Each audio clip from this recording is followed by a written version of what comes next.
रायगड जिल्ह्यातील बोरघाटामध्ये अतिशय धोकादायक वळणावरती एक छोटा 3 चाकी टेम्पो पलटी झालाय आणि यामध्ये एका कुटुंबातल्या 7 जण जखमी झाले।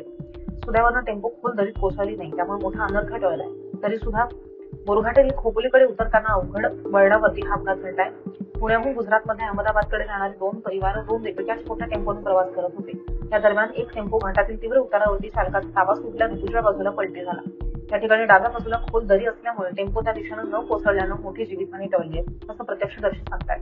टेम्पोत प्रवास करणाऱ्या 7 जणांना दुखापती झाल्यात आणि त्यात लहान मुलांचा सुद्धा समावेश आहे। नेहा सलाट, आर्यन सलाट, करीना सलाट ही 3 लहान मुले यामध्ये होती। नैना सलाट, चंदा सलाट, शिव सलाट, सामू सलाट यांच्या अंगावरती सूज, किरकोळ आणि मध्यम स्वरूपाच्या दुखापती आढळल्या। घटना घडल्यानंतर हेल्थ फाउंडेशनची रेस्क्यू टीम आणि खोपोली पोलीस तात्काळ घटनास्थळी दाखल झाले।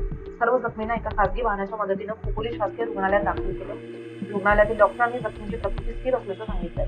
हा अपघात ज्या जागी झालाय तो बोरघाटाचा डेंजर पॉईंट म्हणून सुप्रसिद्ध आहे। उतार, तीव्र वळण, अरुंद आणि वाहनांची मोठ्या प्रमाणात होणारी वाहतूक यामुळे इथे यापूर्वी सुद्धा अनेक अपघात घडले।